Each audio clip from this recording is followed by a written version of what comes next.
And then he calls Reuben. He says, Reuben, you're my firstborn, but you don't get the birthright.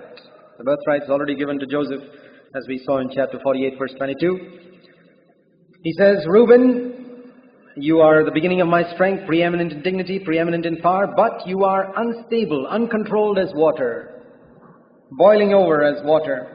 You could not rule. You shall not have the preeminence because you went up to your father's bed. He committed adultery with one of his father's wives. He could not rule his own lusts, and therefore he was not permitted to rule his younger brothers. A principle that Jacob understood. You've got to first learn to rule your own passions before God gives you authority over other brothers. We can have a great lust to be considered an elder brother or an elder sister to others who are younger to us. Yeah, God says you forget all that. Just first learn to control your anger and your irritation and your getting offended and your impatience. Get to rule over that before you seek to be an elder to other people, even to a young boy or girl. You are the beginning of my strength. In other words, you're the senior-most brother in the church, but sorry, you're not going to get the birthright just because you're the senior-most. There's no question of seniority in the kingdom of God. The birthright does not go to the senior-most, to the one who's been the longest number of years in the fellowship in the church. He may not be spiritual. He may not have overcome sins. He may not have spiritual vision. There are lots of people who've been in the church for many years who don't have as much spiritual vision as somebody else who's come in for 2-3 years ago. Because it's a question of faithfulness before God's face. So, he says, you missed it. And when you look at the history of Reuben in the Old Testament, you find that there was not a single king of Israel, not a single judge, and not a single prophet ever came out of the tribe of Reuben. Not a single king, not a single prophet in the whole history of Israel ever came out of the tribe of Reuben, even though he was the senior brother who's been longest in the church. What a tragedy. What a tragedy to be a senior brother and not have got victory over one's lusts and to lack spiritual vision. Tragedy, tragedy. That's Reuben's a warning to all such. Think of what Reuben himself says in chapter 42, verse 22. He says, you remember the time when Joseph was in the pit? Chapter 42, 22, and Reuben answered saying, didn't I tell you, don't sin against the boy, and you would not listen? What is he saying? I, as your elder brother, and I'll tell you something, those days, those who were the eldest in the family had tremendous respect from the youngers, but not Reuben. He told them something, he says, they told him to go and mind his own business. He wouldn't listen. He had no influence because he was unstable, not steadfast. Seniority doesn't make us elder brothers or bring other people to have confidence in us. It is steadfastness.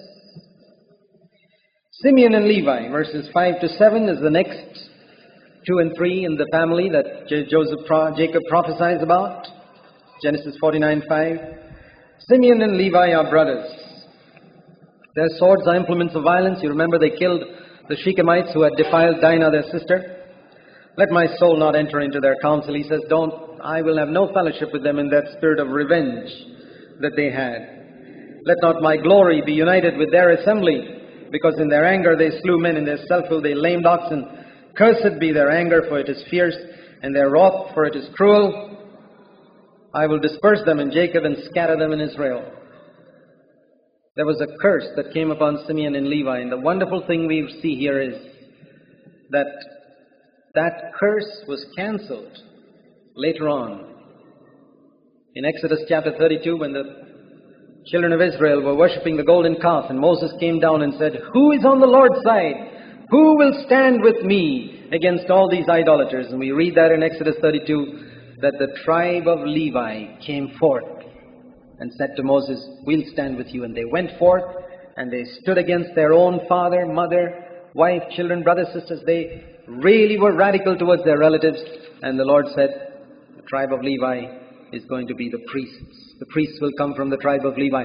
That's the day God chose the priests. They didn't know that was a selection for priests that was going on there. Supposing Moses had announced, now we're going to select the priestly tribe. Who will come out on my side? Oh, all 12 would have run out. And very often when God tests us, we don't realize that God is testing us for a privilege, for a ministry. But that day, because Levi took the stand with Moses for the Lord, they were appointed as priests, and this curse that came from Jacob was cancelled. And the blessing came upon them. It's amazing how we can see that though in our past there may have been so many things wrong, yet it can all be cancelled out if we take a stand for the Lord, even against our own family members. Verse 8 to 12, we read about Judah. Judah, your brothers shall praise you. Judah means praise. And in the journey in the wilderness, God had appointed a particular order in which the tribes were to march. And right in front, the first tribe to lead the congregation of Israel was Judah, symbolizing that in God's church, always praise must lead the church. Just like Jehoshaphat, he appointed right in the front of the army people who would praise the Lord. Judah, meaning praise, was to be in the front, in the marching order in the wilderness. And Judah, your brothers shall praise you. Your hand will be on the neck of your enemies. Your father's son shall bow down to you. Judah is a lion's whelp, and there you think of the Lion of Judah that we read of in Revelation. You see what fantastic prophetic vision Jacob had. From the prey, my son, you've gone up. He couches, he lies down as a lion who dares rouse him up. 3 times he uses that word, the Lion of Judah. And the scepter is the rod of the king, shall not depart from Judah. And we see in the history of the kingdom of Judah, of Israel, and later on of Judah after Israel got divided, it was the tribe of Judah that had kings all the way. David, the most famous of them, beginning with David, and all the way up to Jesus Christ, who was born of the tribe of Judah. The scepter shall not depart from Judah, nor the ruler's staff from between his feet, until Shiloh, that is the Prince of Peace, comes. This is the first place in the Bible where we read a prophecy that the Messiah would come through the tribe of Judah. It's amazing the vision that God gave to Jacob. This man who had started out so badly, but whom God broke and gave him such a prophetic vision. And to him shall be the obedience of the people. To Jesus Christ will be the obedience of the people. He ties his foal to the vine and so on. Then he goes, it's very interesting, he skips he's going in order. Reuben, Simeon, Levi, Judah. That's in the right order. Now the 5th son is Issachar, but he doesn't go to the 5th son, he skips straight over to the 10th one. The 10th one is Zebulun. He says, Zebulun shall dwell at the seashore, and he shall be a haven for ships, and his flank shall be toward Sidon. And perhaps there is a reason why he went from the 4th to the 10th son, because Zebulun is the son whose tribe got the area of Canaan's land in which were Nazareth and Galilee, where the Lion of Judah, the one who when he would come, would grow up. And here was Jacob prophesying that years later, when the land of Canaan would be divided up, Zebulun, the tribe of Zebulun, would get a property near Sidon, beside the sea, and they would be involved in commerce. And that's how we read of Zebulun there. And then we go to the 5th son, Issachar, verse 14 to 15. He's a strong donkey lying down between the sheepfolds. When he saw that a resting place was good, the land was pleasant, he bowed his shoulder to bear burdens. Various prophecies concerning these sons that were literally fulfilled in the history of Israel. Some of it we cannot exactly locate. Some of it we can see clearly. Dan shall judge his people, because Dan means judge, is one of the tribes of Israel. And we can say one of the judges of Israel was Samson, who came from the tribe of Dan. Dan shall be a serpent in the way, a horned snake in the path. You see, not very good things that he says about Dan here. That bites the horse's heel so that his rider falls backward. That he'd be subtle like a serpent. He was the son of one of the servants, one of the servant women. We look at it's likely that he was probably one of the ringleaders in getting Joseph sold off. And one of the ringleaders trying to get Joseph knocked out and killed when Joseph came to see them. He was, we can say, one of the black sheep of the family. And it's interesting that in the history of Israel too, the tribe of Dan was the first tribe that went into idolatry. In the book of Revelation chapter 7, where the 12 tribes of Jacob are mentioned, Dan is not even mentioned. He was the bad boy of the family, as far as he knows. And I think verse 18, all of a sudden we wonder what that verse means. For thy salvation I wait, O Lord. It's almost as though Jacob has seen through this naughty boy and says, I wonder when he'll get salvation. I wait for it, Lord. I wait for salvation for this lad from his naughtiness and his evil nature, like a serpent in the way that bites the horse's heel, a horned snake in the path.